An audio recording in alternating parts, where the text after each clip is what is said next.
Finally, I note that this year's commemoration coincides with a major global sport.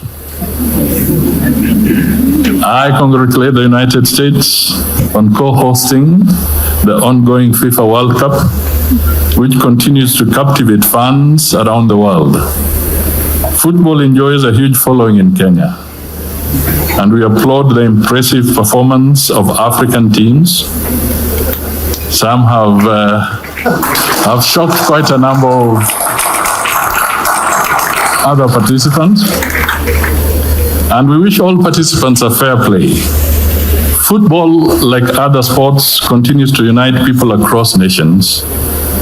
While we may support different teams, Kenya and the United States remain on the same winning team, one that advances peace, progress, and shared prosperity. Your Excellencies, ladies and gentlemen, please join me in raising a toast to the long life, good health, happiness, and continued prosperity of the people and the government of the United States, and the enduring friendship between Kenya and the United States. Thank you. Asante sana.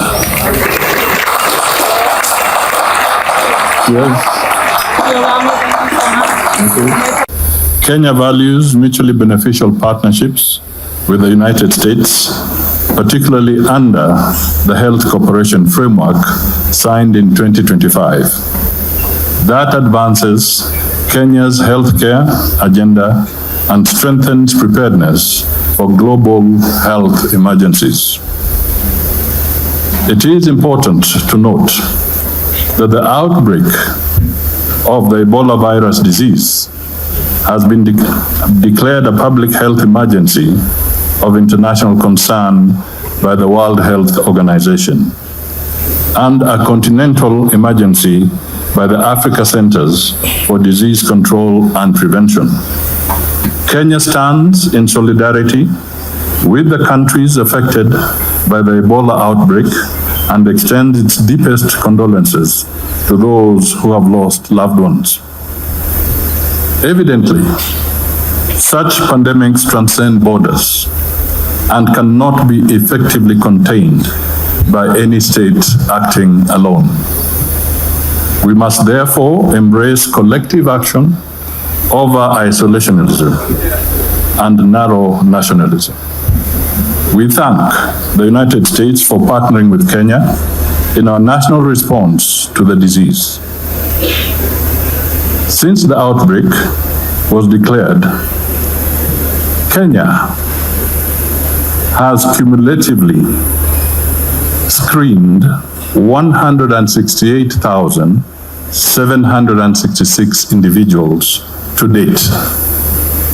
And so far, no case of Ebola has been recorded.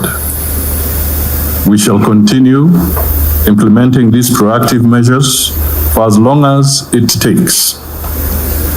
On behalf of the government and the people of Kenya, I congratulate the government and the people of the United States of America as they celebrate the 250th anniversary of their independence. We also thank the United States Embassy team in Nairobi under the leadership of Madam Vance for the commitment to strengthening our diplomatic ties and the gracious invitation to join you on this important day in America's history. Additionally, I convey warm wishes and goodwill of His Excellency President William Ruto to President Donald Trump as the United States commemorates its historic journey of independence and sovereignty. Our friendship and partnership are founded on long-held shared principles, including the rule of law, democratic governance, respect for human rights and freedoms, the fight against corruption, and cooperation in security, health, and trade. These shared values continue to strengthen our mutually beneficial cooperation. Your Excellencies, today the United States celebrates a significant experience of 250 years of self-rule and democratic governance. Kenya, now 62 years after independence, values the opportunity for shared learning to advance our national development and democratic journey. Your Excellencies, even as we navigate an increasingly complex geopolitical landscape, there remains immense opportunity to deepen our bilateral relations.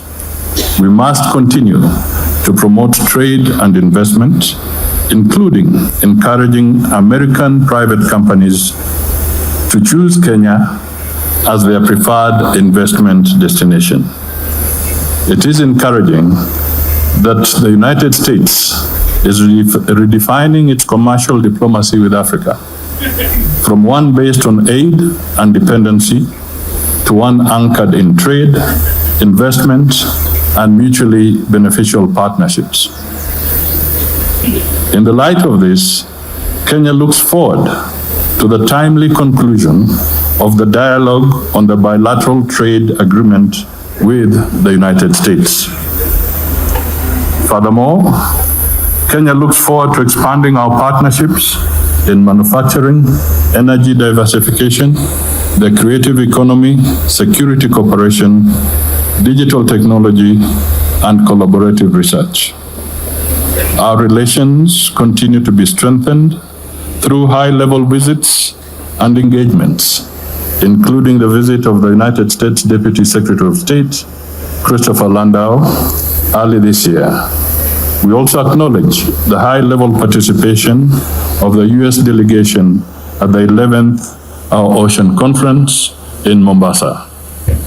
In this spirit, we look forward to the fourth session of the Kenya-US Bilateral Strategic Dialogue. To this end, we extend our special appreciation to President Trump for his continued peace efforts across the world. We welcome initiatives to resolve the Middle East crisis and dialogue towards a peaceful resolution of the Russia-Ukraine conflict. Similarly, the conflicts and humanitarian crises in Africa require coordinated global action. We urge our international partners, including the United States, to strengthen support for African Union-led peace initiatives. The resolution of these crises will boost Africa's stability and economic progress. Kenya remains committed to its constitutional principle of holding free, fair, and on-schedule elections. Accordingly, as we approach the 2027 elections, this year's budget provides increased allocation to the Independent Electoral and Boundaries Commission. The electoral body has engaged in enhanced continuous voter registration and voter education to ensure a credible and inclusive election. Additionally, special emphasis is placed on registering eligible young persons and communities in remote areas to enhance broad participation in the general elections.